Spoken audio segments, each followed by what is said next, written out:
organisasi maupun pemerintah. Alokasi dana yang tepat ini memungkinkan tercapainya tujuan dan program secara optimal. Nah, mengingat keterbatasan anggaran, proses ini menuntut perencanaan yang matang, penilaian risiko, dan pengambilan keputusan yang rasional agar dana yang tersedia dapat memberikan manfaat dan mendukung pembangunan berkelanjutan. Mungkin itu saja yang bisa saya jelaskan dari latar belakang. Selanjutnya, rumusan masalah yang kita akan bahas di sini ada beberapa poin. Yang poin pertama itu, apa saja yang dimaksud dengan kegiatan mengalokasikan dana? Nah, yang kedua itu, apa pengertian dari kredit dan pembiayaan dalam konteks keuangan? Nah, yang ketiga, apa saja unsur-unsur yang terdapat dalam kredit? Dan yang keempat, apa tujuan dan fungsi utama dari pemberian kredit? Dan yang kelima, apa saja bentuk jaminan yang dapat diberikan oleh debitur dalam pengajuan kredit? Dan yang terakhir itu, bagaimana prinsip 5C dapat membantu lembaga keuangan dalam meminimalisirkan resiko kredit macet. Mungkin itu saja poin-poin yang akan kita jelaskan dalam video ini. Selanjutnya kita masuk di pengertian mengalokasikan dana. Nah, dalam kegiatan mengalokasikan dana itu adalah aktivitas bank setelah menghimpun dana dari masyarakat dalam bentuk giro, tabungan, dan deposito yang kemudian disalurkan kembali kepada pihak yang membutuhkan dalam bentuk pinjaman atau kredit. Nah, pengalokasian dana juga ini dapat dilakukan dengan membeli aset menguntungkan. Jadi tujuan dari kegiatan ini adalah untuk memperoleh keuntungan melalui selisih bunga antara dana yang dihimpun dan yang disalurkan. Jadi dalam prosesnya bank ini harus mampu memilih alternatif alokasi dana yang paling optimal agar memaksimalkan keuntungan dan menjaga keseimbangan dalam pengelolaan dana. Mungkin itu saja yang dapat saya jelaskan dari pengertian mengalokasikan dana. Selanjutnya kita masuk di poin pengertian kredit dan pembiayaan. Nah, apa sih itu kredit? Jadi kredit itu adalah penyediaan uang atau tagihan yang dapat dipersamakan dengan uang oleh bank kepada nasabah berdasarkan kesepakatan yang mewajibkan pihak meminjam itu melunasi utangnya dengan jangka waktu dan bunga tertentu. Nah, sedangkan pembiayaan sendiri itu adalah bentuk serupa yang diberikan oleh bank syariah berdasarkan prinsip bagi hasil. Nah, perbedaan utama antara keduanya itu terletak pada sumber keuntungan. Nah, kredit konvensional ini memperoleh laba dari bunga, sedangkan pembiayaan syariah dari sistem imbal hasil atau bagi hasil. Jadi dalam arti luas, kredit juga bermakna kepercayaan, yakni keyakinan bahwa bank dana yang diberikan akan dikembalikan sesuai dengan perjanjian. Mungkin itu saja dari pengertian kredit dan pembiayaan. Selanjutnya kita masuk di unsur kredit. Nah, unsur kredit ini mencakup 5 hal penting apa saja. Yang pertama itu kepercayaan, kedua kesepakatan, yang ketiga jangka waktu, dan yang keempat risiko, dan yang kelima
Jadi yang penting untuk kelangsungan hidup bank itu sendiri.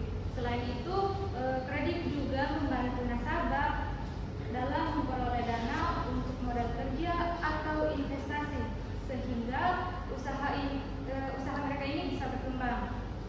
Nah, sedangkan dari sisi pemerintah, penyaluran kredit itu secara luas mendukung pembangunan ekonomi, meningkatkan penerimaan pajak dari kegiatan usaha, dan menciptakan lapangan kerja baru melalui pengembangan serta perluasan usaha.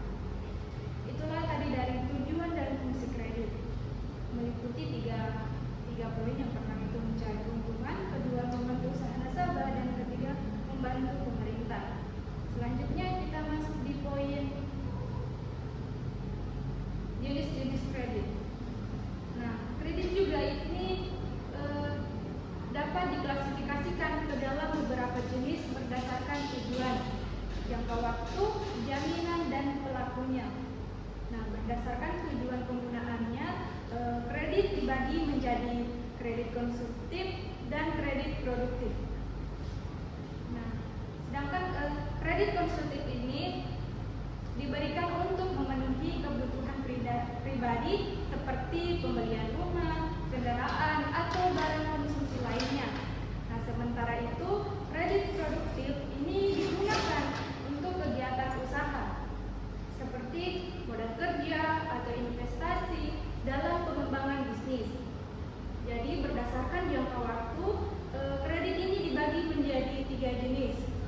Jenis jangka pendek atau kurang dari 1 tahun, ada juga jenis jangka menengah atau 2-5 tahun, dan kredit jangka panjang atau lebih dari 5 tahun.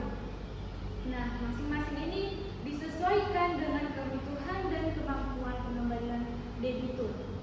Dari segi jaminan, terdapat kredit dengan agungan atau kredit berjaminan. Nah, dan kredit tanpa agunan atau KTA. Kredit ini kredit berjaminan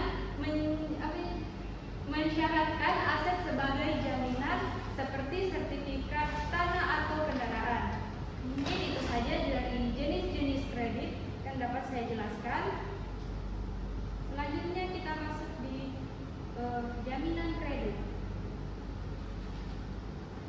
Nah, jaminan kredit ini merupakan bentuk perlindungan bagi lembaga keuangan dalam menyalurkan kredit kepada debitur. Nah, kredit juga ini bisa diberikan dengan atau tanpa jaminan. Namun, dengan jaminan dianggap lebih aman karena jika terjadi kredit macet, kerugian dapat ditutupi dari jaminan tersebut. Salah satu bentuk jaminannya itu adalah jaminan benda berwujud, yaitu barang-barang yang memiliki nilai ekonomis dan dapat dijadikan agunan seperti tanah, bangunan, kendaraan bermotor, serta mesin atau peralatan.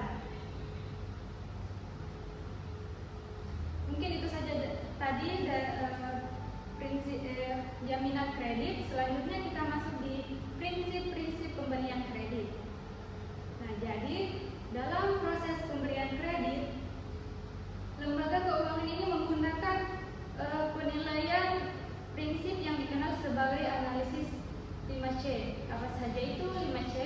Yang pertama, karakter, yang kedua, capacity, dan yang ketiga, kapasital, dan keempat, collateral, dan yang terakhir itu condition.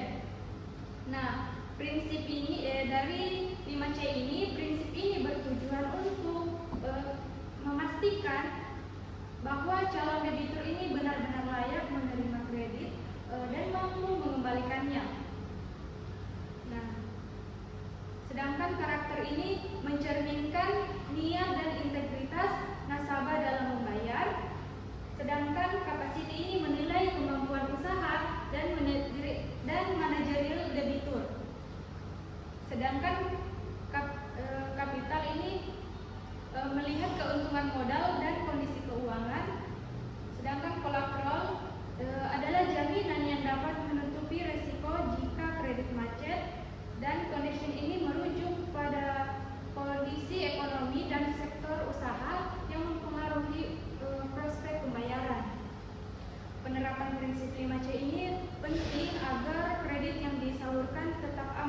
produktif. Mungkin itu saja dari 5C, yaitu karakter, capacity, capacital, collateral, dan condition.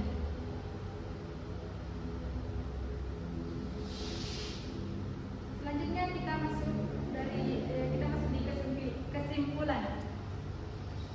Dari kesimpulan, pengalokasian dana oleh bank ini melalui kredit dan pembiayaan merupakan fungsi penting setelah menghimpun dana. Nah, kredit ini diberikan dengan sistem bunga, sementara pembiayaan mengikuti prinsip syariah dengan sistem bagi hasil. Nah, pemberian kredit juga ini mengandung unsur kepercayaan, kesepakatan, jangka waktu, risiko, dan balas jasa. Nah, dalam tujuan utamanya ini adalah memperoleh keuntungan, membantu usaha nasabah, dan mendukung pembangunan serta menjaga stabilitas ekonomi. Nah, kredit juga diklasifikasikan berdasarkan kegunaan dan sektor, seperti kredit investasi, peternakan, industri, dan pendidikan. Untuk meminimalkan resiko, bank ini menerapkan prinsip penilaian seperti 5C yang seperti yang saya sebutkan tadi, yaitu karakter, capacity, capacital, dan collateral, dan condition, dan memerlukan jaminan. Dengan manajemen yang tepat, kegiatan ini memberi manfaat besar bagi bank, masyarakat, dan pemerintah dalam mendorong pertumbuhan ekonomi nasional secara berkelanjutan. Mungkin itu saja yang dapat saya jelaskan dari materi saya. Saya ucapkan wassalamualaikum warahmatullahi wabarakatuh. Ini 15 menit, Ji.